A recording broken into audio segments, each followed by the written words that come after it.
Bien, ahora vamos a hablar de la reforma fiscal que viene en la iniciativa, pero específicamente de la parte de fiscalización, para dividirlo de acuerdo a la presentación y exposición de motivos. No te despegues, que esto se pone bueno.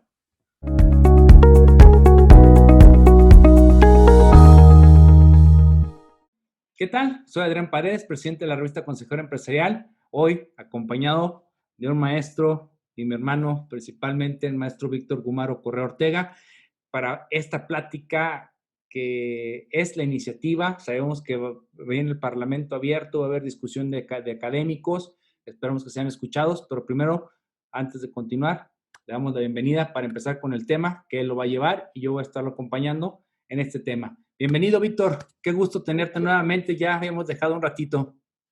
Sí, muchas gracias, Adrián, siempre es un placer y la verdad es que ahora con bastante material, iniciativas, cambios que esperamos para el 2021, pues generen seguridad jurídica y bueno, una serie de derechos importantes para el contribuyente. Pues gracias y de nuevo pues podemos iniciar.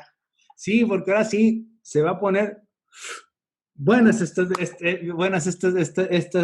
discusiones. Digo, pues si 2019 para 2020 fue un tema en el Parlamento abierto, quizás no sea tan extensivo, pero sí sigue siendo severo. No hay impuestos, pero sí es más agresivo, más ahorcamiento y más presión sobre el contribuyente. Que bueno, vamos empezando con el 5A, la cláusula general anti-ilusión, Víctor, para poder empezar a conformar, porque realmente con esto arrancamos. Sí, claro, Adrián, muchas gracias.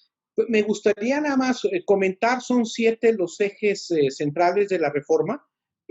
Además de ver los criterios generales de política económica que se proponen para 2021, pero pues sabemos que basado en no proponer nuevos impuestos, pero sí de establecer herramientas de fiscalización más profundas, diría yo, más en algunos temas abonando a tema de combate contra evasión y elusión fiscal, pero yo diría que son 7 los ejes rectores. En general se hablaba de simplificación administrativa y seguridad jurídica. Ese es un eje. El segundo, el de la modernización. El tercero, de mejorar las herramientas de gestión tributaria. El cuarto, eficacia recaudatoria en ciertas reformas. Y el 5, el que debemos abordar, que es el de combate, el quinto es el combate a la corrupción, la impunidad, y es el sexto, evasión y elusión fiscal, el que queremos abordar en esta plática. Y finalmente, pues, esquema de reforma contracíclica. Pero el tema inicial me parece el eje rector 6, el combate a la evasión y la elusión fiscal, y bueno, centrándonos en el tema de la regla general antiabuso del artículo 5A, y que de alguna manera me gustaría iniciar que de alguna manera los efectos fiscales derivados de la aplicación de la regla teníamos el criterio general de no generar consecuencias en materia penal. Ese es uno de los temas centrales del artículo 5A que establece. Sin embargo, dentro del contexto de la finalidad de la iniciativa y el objetivo que tiene el legislador, bueno, en todo caso, ahorita con el Parlamento abierto y el Ejecutivo Federal, es de aclarar que la reclasificación que se realice en la aplicación de las consecuencias de este artículo 5A, pues son independientes de cualquier procedimiento de investigación, y habla de carpetas de investigación, que son de manera autónoma. Esto es, sabemos que en general la regla general antiabuso, pues tiene efectos en el ámbito tributario administrativo, pero sin embargo sabemos que el artículo 42 contiene también facultades que son independientes en materia penal. Entonces, que tienen que ver con el tipo y con el tipo penal y con las acciones de, ya sean acciones u omisiones que se tengan debidamente tipificadas, pues de que tengamos un texto normativo que vaya a expresar que esa razón de negocio será aplicable con independencia de leyes que regulen el beneficio económico razonablemente esperado, que hablamos del término BERE, para establecer ese contexto, ¿no? De alguna manera la autoridad otorgarle que estos actos jurídicos se limiten la determinación de contribuciones, accesorios, multas, pero también sin perjuicio de investigaciones donde se establezca la responsabilidad de carácter penal. Entonces, esto es un contexto de cerrar, o sea, de ver la finalidad de la iniciativa y proponer, pues, vamos a decir, este combate a la evasión e ilusión fiscal, que, en mi opinión, Adrián, tiene que ver con una nueva relación jurídico-tributaria reforzada.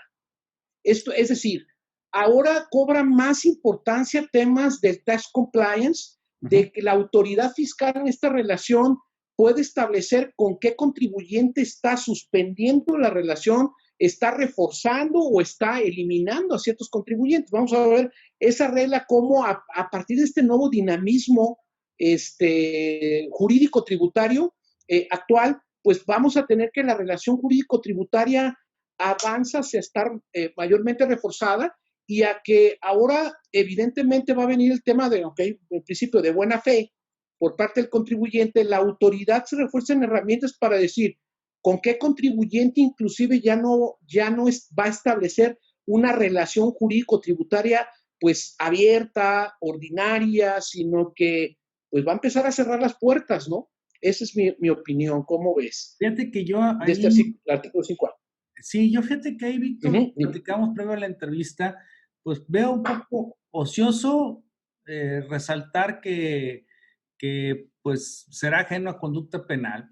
Bueno, yo siento que tú lo decías, o sea, el 5A por sí solo no es un procedimiento, tiene que apoyarse y llevarse a cabo, como lo establece su propio texto, dentro de un procedimiento de fiscalización. Entonces, me remite su ejecución a las reglas del 42. El 42 segundo párrafo sigue estando como siempre, que se perseguirá de manera simultánea, indistinta o independiente la acción administrativa frente a la penal, y tiene toda una lógica. O sea, y pueden terminar en diferentes situaciones. Por un lado, tener la determinación de un crédito fiscal, y por el otro lado se manda al archivo la carpeta de investigación porque no hay delito, ¿sí? Pero no creo que fuera necesario. Para mí, este tipo de reformas son más llamar la atención de que agárrense, porque se ha caracterizado este gobierno a una cierta intimidación, como todos los gobiernos, no solamente la 4T. Es algo que a mí me molesta, y lo platicamos, que no va a ser el tema, el artículo 33, que es un artículo de asistencia al contribuyente, y ahí te digan, para asistirte te voy a mandar una declaración prellenada o tu invitación de que hay inconsistencias. Bueno, pues no, mándamelo, pero no como lo haces hasta ahorita, mándamelo diciendo cuáles son las inconsistencias, cuáles FDI te resultan incongruentes, inconsistentes, o como quieras llamarlo, porque si no, se llama presencia fiscal, y entre comillas lo puse en un artículo, terrorismo fiscal. Entonces, siento eso, porque ya el 5A está redactado, tiene que mejorarse en su ejecución, sobre todo en la parte colegiada, donde se va a analizar, bien dices, el BERE tiene que analizarse desde una óptica, tú como economista, pues puedes entender una economía macro, micro, pero social, pero en lo individual, incluso a veces el contribuyente o el empresario no sabe a ciencia cierta o con exactitud siempre cuánto gana, qué va a pasar en su mercado, por qué cae, por qué sube, por qué hubo más ventas esta vez. ¿Sabes que se hundió un buque con mercancía que venía de tu competencia, se hundió, entonces tu mercado se disparó? Todos esos datos son que a veces el cliente no entiende por qué tuvo picos, arriba o abajo. Ya lo hablaremos más adelante, pero es el BERE, el beneficio económico esperado, híjole, realmente esperado, razonablemente esperado. Entonces yo creo que le falta mucho, porque ni siquiera hemos podido definir jurídicamente qué es materialidad y qué es la razón de negocios, ¿sí? Para mí. Sigue sin generarse una fórmula para identificar y que la autoridad tenga motivo con un cálculo y fundamento. Aquí está lo que es razón de negocios. Sí, correcto. Sí, correcto, Adrián. Sí, son temas que tenemos apenas una reforma en 2014, tenemos reforma en 2020 y ahora esta iniciativa donde todavía, inclusive me ha tocado en mi experiencia, no tener controversia con el artículo 5A aplicado ya en la práctica. Sin embargo, ya tenemos aclaraciones en el sentido de ir delimitando que la autoridad pues podrá, en su caso, integrar una carpeta de investigación, fincar responsabilidades en el ámbito penal, fiscal, y de alguna manera, pues esto es un tema que a través de la argumentación jurídica en los tribunales, a través de la fijación de criterios y de precedentes, pues es la dinámica del derecho. De hecho, la argumentación es una dinámica de establecer, de cerrar lagunas, de establecer cómo esas lagunas se deben de integrar, las ambigüedades o las vaguedades en materia tributaria. Entonces, me parece que esta regla general antiabuso, pues me queda claro que siempre la autonomía de una responsabilidad penal está sujeta a una investigación, a las carpetas, a que la Procuraduría Fiscal de la Federación pues presente las querellas correspondientes, y que ahora a través de un nuevo juicio penal, con las características que ya conocemos, a través ahora de la primera fase del juez de control, y sabemos también de los temas de los acuerdos reparatorios, ¿no? En temas de quién buscan precisamente a los beneficiarios de ciertos esquemas, ¿no? Independientemente de personas morales, etcétera, sino de ir efectivamente a las personas beneficiadas de esquemas a través de personas morales que retribuían un esquema de planeación, ¿no? Así Entonces, y que ahora pues se van a integrar independientemente tengas una auditoría. Es decir, no hay una auditoría en la cual, recuerdo yo hace algunos años todavía el dictamen técnico contable, a partir de los ejercicios de facultades de comprobación, para analizar quiénes estaban frente a un tema de delito, y cómo se integraba este estudio especial por parte de la administración. Pues ahora nos queda claro que la Procuraduría pues presentará las querellas y llevarán a una investigación intermedia y demás con el juez de control. Y ahí en esos acuerdos reparatorios pues es donde vamos a tener quienes estén poniéndose al orden del fisco en relación a pagar sus impuestos correctamente, y no enfrentar en un proceso penal. Por eso sí criticamos esa reforma en relación a que pues esa aclaración creo que la teníamos los especialistas muy clara, ¿no? Sí, me queda claro. Vamos pasando, Víctor, al siguiente. Vámonos así nomás a mención, porque sería hablar de supuestos, pues lo que nos pone como ya enajenación en tratándose de la fracción segunda del artículo 14b, que se refiere a la decisión, que te dice, va a haber enajenación en los casos de una reestructura por escisión cuando surge una cuenta nueva en el capital contable derivada de esa escisión. Y pues, la iniciativa pues nomás se señala, tal como lo sabemos, existen casos de malas prácticas o mal uso de esta figura, y no andaremos en este momento, Víctor, para pasar con el siguiente, pero tener la atención, porque tú decías, oye, pero también es responsabilidad solidaria, efectivamente, que no se nos olvide, en una decisión que resulte una cuenta nueva en el capital contable, va a haber una responsabilidad solidaria especial que vamos a tener que ya si queda así, queda en el 26. Exactamente, sí, correcto, de acuerdo. Ahora, ¿con qué artículo continuamos, Víctor? ¿Tú parece bien el de la devolución de saldos a favor. Claro, vámonos a los artículos 22. Está el B, pero digo, creo que ese es un más mero trámite, pero creo que los sustanciales, tú tienes toda la razón, son el 22 y 22D. ¿Sí? Correcto. Para mí, yo te voy a dar un punto de vista, me voy a adelantar, Víctor. Sí. Y es la figura de la prescripción. Muy sencillo. La prescripción de un crédito fiscal, ya sabemos que está en el 146 y se interrumpe por gestión de cobro. El último párrafo del 22, antes de esta iniciativa o el vigente, te dice que cada gestión de cobro que presente el contribuyente a través de una solicitud tendrá ese mismo efecto de interrumpir. Ahora ya te dice, si no te encuentro en el domicilio o es inexistente, ¿sí? Cuando se tenga por no presentada, dice, en que aquellos casos en que el contribuyente o bien el domicilio manifestado se encuentre como no localizados. Fíjate, no localizable, dice no localizados ante el, o sea, aquí sí que hay un calificativo, y ya hablaremos por qué tipo de diligencia se va a hacer, pero este punto te dice bien clarito, si sucede por esto, se tendrá también por no presentar la solicitud, y por ende, pues no hay interrupción al plazo de la prescripción de tu saldo a favor. Víctor, ¿tú qué opinas? Correcto. Sí, fíjate que es un tema importante también el de esta propuesta. Cada vez, no sé, la autoridad, la administración tributaria se enfrenta a mayores problemáticas en cuanto al tema de devolución de saldo a favor, y las cuales, pues, bajo este antecedente de solicitar saldos a favor dentro del proceso, inclusive pues se realizaban verificaciones, la autoridad fiscal, pero se enfrentaba al tema de que no existe el domicilio, el que se encuentra lo desconocen dónde está el contribuyente, y ya la autoridad empieza a tener un foco, yo diría, ya empieza desde un tono naranja hasta rojo, o sea, al no localizar al contribuyente, ante este tema de falta de localización del domicilio manifestado, esta causal, pues para tener por no presentada la solicitud bajo estos términos, nos llevaría a cada vez más a realizar verificaciones que sabemos que en la práctica, pues estas son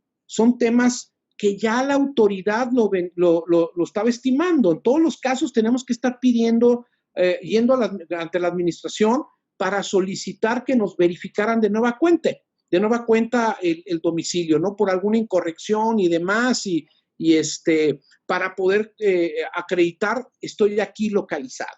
Entonces, yo creo que ante este tema, la autoridad pues sí tiene una herramienta capaz de decir, oye, pues ten cuidado, porque en todo caso, imagínate, no vas a interrumpir el plazo de la prescripción.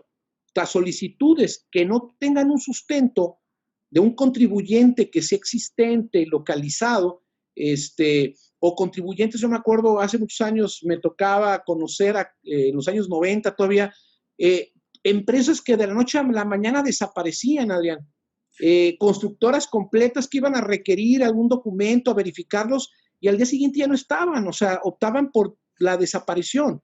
Entonces, todo ese tipo de temas yo creo que sí es una herramienta adecuada, yo creo que tiene una lógica natural, y nada más que la autoridad también tenga procedimientos flexibles como para que se puedan hacer las verificaciones y no caer en arbitrariedades, sobre todo. Sí, un tema que es muy recurrente. Sí, fíjate que ahorita casos que nos han llegado, porque estamos pues, llevando evoluciones, llegan al domicilio, varios son que cultivan berries, otros son una aguacatera, y pues dicen que no es el domicilio fiscal, porque el domicilio fiscal tiene que estar en el cerro donde están los aguacates. O sea, así estamos enfrentando allá una administración en Michoacán. O sea, de hecho, vamos el martes a ver ese tema, porque pues ya quiero ver que también se lo apliquen a Bimbo, a ver dónde carajos va a ser su domicilio. O sea, que lean bien el artículo 10. O sea, es una herramienta sana que necesita el gobierno por tantas tranzas que se han dado. O sea, definitivo, eso ni duda cabe. Pero lo que acabas de decir es bien importante, que no se preste para arbitrariedades. Para mí es lo más delicado. Qué bueno que se lleve a cabo, pero sin arbitrariedades. Sí. ¿Sí? Eso es el tema. Sí. Iba a cerrar con un tema rapidísimo. Fíjate que efectivamente cuando tenemos un domicilio fiscal, pues ya hacemos la definición, el artículo 10 te queda clarísimo para persona física y moral, pero luego hay un tema de tener, Adrián, sucursales, o tener almacén, o tener un lugar en el cual está fuera está fuera del domicilio fiscal y que se llevan actividades empresariales, ¿no?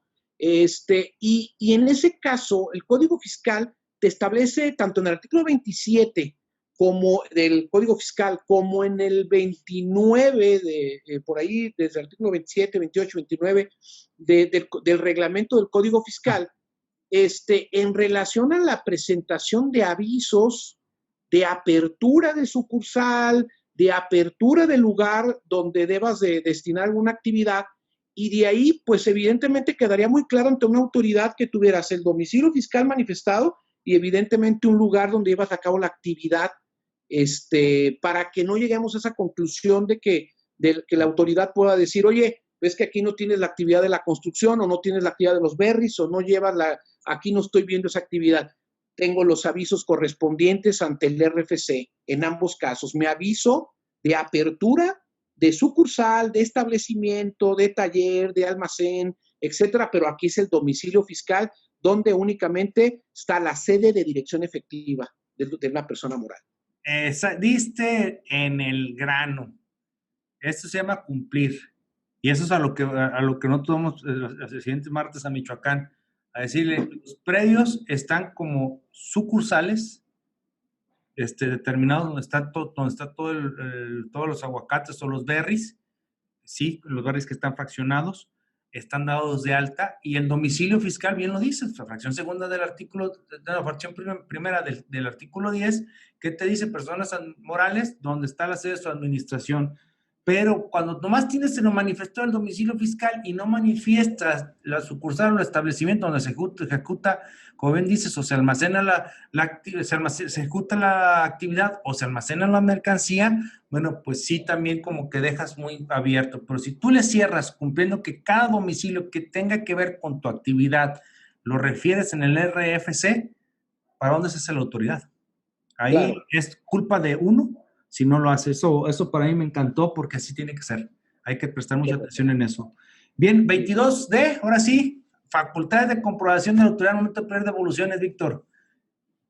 Sí, fíjate que 22D, modificar esa fracción sexta para incrementar en 20 días el plazo para emisión de resolución respectiva, con la finalidad de que la autoridad cuente con el tiempo suficiente para una valoración respectiva y de insertar un artículo transitorio para precisar que está en un plazo, aplicará los procedimientos que se inicien precisamente en el 2021. Me parece que ese incremento de los 20 días del plazo para la emisión de una resolución respectiva y que la autoridad cuente con tiempo suficiente para valorar, pues me parece adecuado, porque siempre hemos tenido en la práctica resoluciones que carecen de verdaderamente de una correcta motivación, de la correcta fundamentación de los casos que se tienen en los procesos de devolución, y que nos llevan muchas veces a tenernos que ir a litigios innecesarios. Y me parece adecuado que las autoridades, pues bueno, que realicen un trabajo profundo, que valoren, que estén preparadas para todos estos temas. Y me parece que ese punto del tema de reforzar el procedimiento, modificando esa fracción, pues es adecuada dentro de esta propia situación de seguridad jurídica, ¿no? El combate a una evasión y la elusión fiscal hace que la autoridad pues articule puntos de inteligencia fiscal, ¿no? Y que tenga que hacer un trabajo mucho más técnico en los temas que está sujeto a un tema diría yo, de un saldo a favor, de temas también que tienen que ver con cualquiera de los tópicos, puede ser tanto en impuestos directos como indirectos. Adrián. Eso que dices, mira, es cierto, necesita tiempo, pero bueno, volvemos, que no sea una arbitrariedad. La fracción cuarta me gusta porque ya te dice, si es el mismo contribuyente, las mismas contribuciones, pero diferentes periodos, tu autoridad elige. Si hay una variable que se identifica en todos los periodos, pues ¿para qué te desgastas con un acto de fiscalización por cada uno? En una sola y en una sola resolución. Yo creo que esa extensión tiene esa lógica, ¿sí? Sí. Pero imagínate que diga, no, se la voy a hacer cansada, voy a hacer una orden por cada mes que le está pidiendo devolución. Y más los 20 días, híjole, estas son las arbitrariedades que no quisiera. Sí, tienes razón, sí, o sea, correcto. Está bien, pero se puede prestar, digo, no sé, Víctor, yo la verdad, igual que... La práctica es cuando vamos a ver, y correcto, yo tocaba el tema nada más de la fracción sexta, pero la fracción cuarta de este mismo 22D, pues el que se realice una facultad, pues bueno, es por el total de solicitudes, nos podría llevar a temas complejos. Imagínate todo el tema de un ejercicio, etcétera, y de que de repente siempre tenemos fraccionado, ¿no? Y había unas arbitrariedades en cuanto al número de solicitudes de devolución que tiene el contribuyente. Interesante la fracción cuarta del 22D, y bueno, y de la fracción sexta también del 22D, la ampliación de los 20 días que establece, pues creo que abonan los dos ante un mecanismo, yo creo que de seguridad jurídica, la de la fracción sexta, y con cuidado la modificación de esa fracción cuarta del 22D, ¿no? La autoridad cuando esté en presencia de varias solicitudes de un mismo contribuyente y en un mismo tipo de contribución, pues lo realice en un solo ejercicio la facultad de comprobación, para efecto de que todas estén vinculadas, ¿no? Sí. Es interesante el tema. Oye, y fíjate que se me viene a colación, digo, no tiene que ver con este eje rector. Independientemente que vamos a hablar del uso de herramientas, de tomar por fotografías y video, que eso se ha vuelto más amarillismo que nada. Sí. Pero cuando te van a notificar, Víctor, van a verificar que es tu domicilio, pues ya vemos que tienen que agotar el procedimiento de la notificación personal por criterio jurisprudencial. Y ya cuando ves que el 137 te dice que para llevar a cabo estas diligencias, también se va a poder emplear herramientas tecnológicas para fotografías y video. Entonces, casi va a ser, si no tenemos foto, no hay devolución, señor.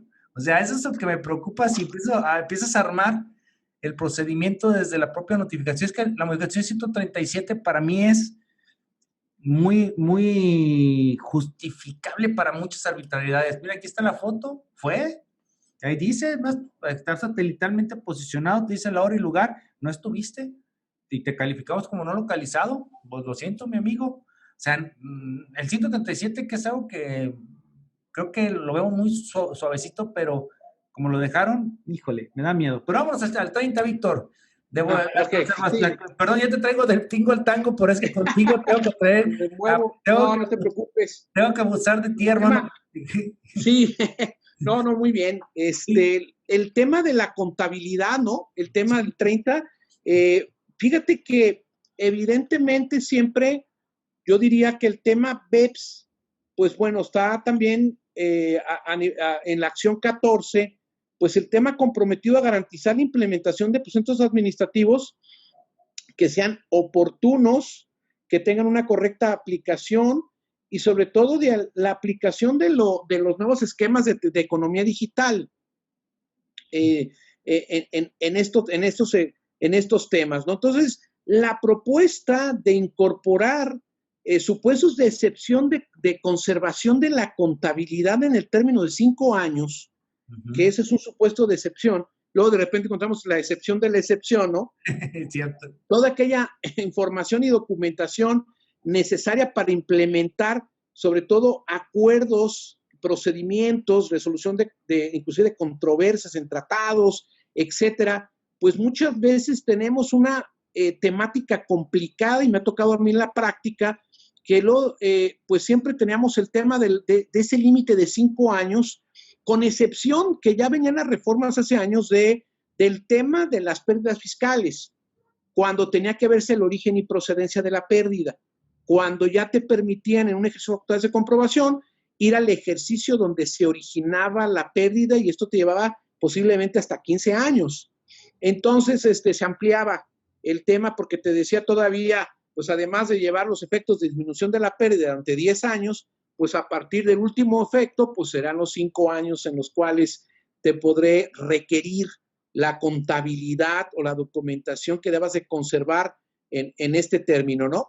Entonces, cuando entramos a esta propuesta, yo entro a varias variables, ¿no? Porque la documentación para lo que se está proponiendo o se propone al legislador la discusión en Parlamento abierto, en este nuevo ejercicio legislativo, pues es de conservar en todo tiempo, precisamente el que subsista una sociedad, un contrato, los efectos de la conservación durante toda la vida. O sea, de repente nos encontramos a un tema que yo decía, escuché bien el tema de en todo tiempo en el que subsiste una sociedad o el contrato. Hablamos, oye, ¿qué pasa con contrato social, etcétera? Dime. No, sí, te decía contrato social en participación, o sea, aquí tendría que conservarse. Sí, correcto. Entonces, entramos a este tema que puede ser el debate, Adrián, en el sentido de que desde el aumento de capital, los estados de cuenta bancarios, cuando es enumerario, avalúos, temas que tengan que ver con temas de revaluación de bienes, de activo fijo, que esté documentados, que tengamos en todo tiempo, pues subsista la sociedad o contratos de que se trate y que sean el soporte de la documentación comprobatoria de este tema, pues bueno, ya nos lleva a decir, consérvalo por todo el tiempo.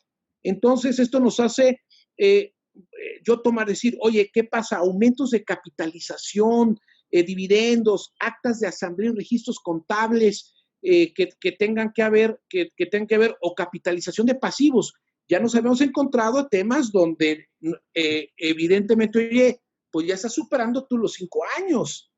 Entonces, yo esa documentación ya no la conservo. Entonces, con esta porción normativa que se presenta para modificar, pues evidentemente ahora te dirán jurídicamente que tendrías la obligación de conservación de todo el tiempo. Sí, Que ese es el tema, no sé, esa sí. es mi opinión.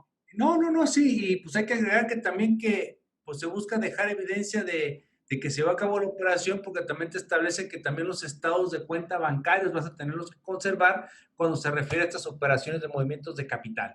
¿Por qué? Porque el Sí, estado de cuenta, ya sabemos, pues ya muestra el RFC para poder identificar la cuenta de origen. Creo que pues, debería de establecerse algo y tiene que salir algo en regla para poder conservar esta documentación, porque para muchas empresas, con partes relacionadas, va a ser algo muy constante, o si es una SAPI que está haciendo constantemente inversionistas, pues va a ser bastante la documentación que va a conservar. Que de entrada, a mi particular punto de sí, vista, lo tienes que hacer por un buen compliance, o sea, tienes que tenerlo, ¿no? Tampoco hay que asustarnos, pero hay que saberlo llevar de una manera correcta y es lo que le hace falta a esta porción normativa. Decirte de qué correcto. manera lo puedes conservar para que no necesariamente sea papel, ¿sí? O sea, esa parte que tendría que habilitar, porque todavía, tienes el XML del estado de cuenta bancario, con eso me basta. O sea, tiene que haber unas reglas para eso. Digo, si no las hay, Sí, lineamientos. Sí, lineamientos técnicos, ¿no? Para, decíamos en otras épocas, microfilmar, para establecer, oye, el papel se acaba, lo físico, hacerlos en los medios electrónicos, porque yo diría, oye, en fusión y decisión tenemos temas de estado de situación financiera, variaciones de capital contable, tenemos papeles de trabajo en la determinación de CUCA, CUFIN, etcétera, que en todo caso en ejercicios anteriores y posteriores pues tendrán que ser también la documentación comprobatoria de la sociedad y de los contratos principales que la autoridad tiene interés para cualquier procedimiento. Entonces, pues es un tema como decías tú, también estados de cuenta bancarios, etcétera. Yo creo que debería de haber una instrumentación, yo diría operativa también, en relación a resolución de reglas misceláneas y demás, para que todos estos temas queden totalmente claros, ¿no? En cuanto que jurídicamente era conservar por todo el tiempo la documentación como tenga que ver con subsistir la sociedad y los contratos principales. Exactamente. Pues sí, es que sí, en general, pues hay que guardar todos los efectos que tienen de los actos corporativos, hay que conservarlos. Ahora, pues hay que agregar el estado de cuenta cuando lleven una sustancia económica. Ahora, Víctor, Sí, claro. pues el artículo 45 y 69, que para mí son pues, temas preocupantes, de hecho, se hace más el amarillismo que en algunos medios lo sacan. Digo, a veces uno tiene que poner por el writing, tiene que poner títulos llamativos, pero tampoco tan fuertes, ¿no? Sí, vamos hablando del 45, Víctor, pues ya pueden tomar fotografías de mis bienes y activos dentro de una visita domiciliaria. Eso es en esencia lo que más trasciende y a mí lo que me preocupa es que muchos bienes y sobre todo activos son la ventaja competitiva de un contribuyente. O sea, es un dato sensible comercialmente hablando. Puede ser secreto industrial. Entonces, ok, pues es una autoridad en ejercicio de facultad de comprobación, pero oye, ya hay 6 causales para poder divulgar información, para divulgar el secreto bancario conforme desde 2014 en el 69, más una nueva que tenemos para este año. Que quien quite que al rato sean 15 fracciones, 15 supuestos para que puedan develar ese secreto fiscal y creo que no, esto ya es una completa violación a la protección de datos y pues una persona moral, lo sabemos, en lo que sea compatible, se le tiene que proteger su equivalencia en derechos humanos y este 45 a mí me da no me preocupa en sí que lo hagan. Me preocupa la trascendencia para empresas que son su secreto industrial. Sí, sí, claro. Me queda claro que las nuevas herramientas tecnológicas pues también tienen que ser aprovechadas y la autoridad ya vemos que cada vez más las va a utilizar como desde, por ejemplo, la situación de posicionar de manera global dónde está una empresa, tener herramientas de localización, etcétera. De hecho, el tener una firma electrónica avanzada con datos biométricos, ¿cuántos datos tenemos o sea, cuántos datos tiene la autoridad de iris, de rostros, etcétera, con los cuales ya le pretendería dar una materialización a cada contribuyente para identificarlo, ¿no? Claro. Es un tema también que, por ejemplo, si tú haces un ejercicio de derecho comparado, vamos a ver, por ejemplo, en la legislación de los Estados Unidos, la firma electrónica es simple. Entonces, es un mecanismo totalmente diferente a una firma electrónica avanzada con datos biométricos como es aplicable en México. Entonces, el utilizar herramientas también tecnológicas como fotografías, grabar y todo esto es un tema muy, muy delicado en atención precisamente a los temas que acabamos de decir, que la autoridad sería cargo cada vez más de cómo va a proteger los datos de identidad de la empresa, de propiedad industrial, de reglas de cómo inclusive tendría que ser el manejo de borrar de los equipos toda la información que tenga almacenada, generada, y de que de repente no tengamos a hackers que ataquen a las instituciones y se lleven toda esa información, ¿no? Amén de una serie de situaciones que podrías tener con una responsabilidad legal, etcétera, también para las autoridades con el manejo de esta información. Entonces, yo creo que esto debe de ser analizado en el Parlamento abierto para que en todo caso veamos si esto se pueda cambiar, se puedan dar lineamientos y que tenga una mucha mayor regulación de carácter jurídico. Esa sería mi opinión, Adrián, ¿sí? En el tema si no, tendríamos un problema de seguridad jurídica, tendríamos de robo de identidad, de una serie de situaciones que pueden implicar, pues, propiamente que se reforzar estos artículos, ¿no? En los puestos de fiscalización.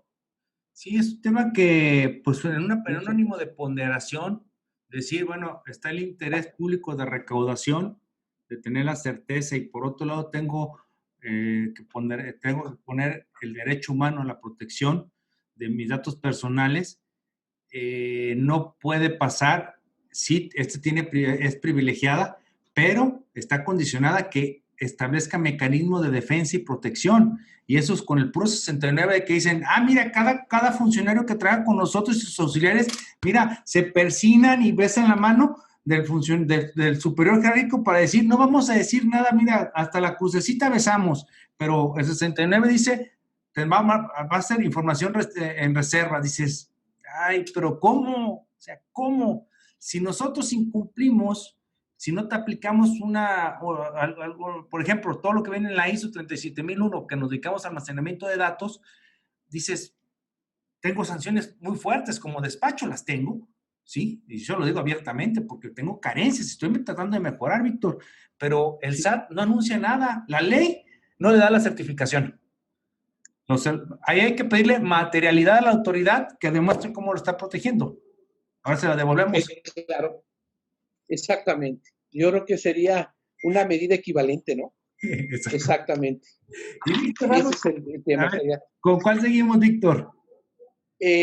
Fíjate que quería también comentar dentro de ese eje del, sobre todo evasión y elusión fiscal, pues que vuelvo al tema de que nos vamos a enfrentar a una nueva relación jurídico-tributaria entre sujeto activo y sujeto pasivo de carácter reforzada, ¿no?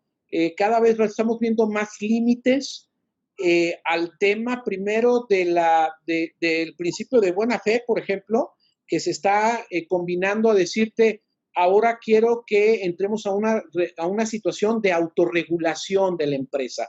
Sobre todo sabemos esos temas de tax compliance en donde autorregúlate, dime cómo trabaja tu buen gobierno corporativo y cómo determinas que también un eje importante sería el cumplimiento de las obligaciones fiscales. Y me gustaría, pues, atender a este mismo, al tema del 69C, que es acuerdos conclusivos, como este eje rector de propiamente importante de modificar la propuesta, propiamente la iniciativa de reforma, es limitar los plazos en los cuales pues lograría la improcedencia de la solicitud de acuerdo conclusivo, y de alguna manera para poder adoptar también en cualquier momento, para imponer sobre todo un límite temporal.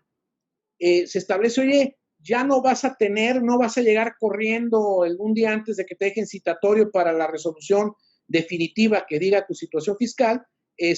Tendrías abierto 6 meses para estar presentando un acuerdo conclusivo, cuando precisamente, oye, te levanté el acta final o el oficio de observaciones y tengas 15 días para que puedas llegar a una solicitud, en principio un límite temporal a los procedimientos, y esto pues siempre es abonar también a una seguridad jurídica.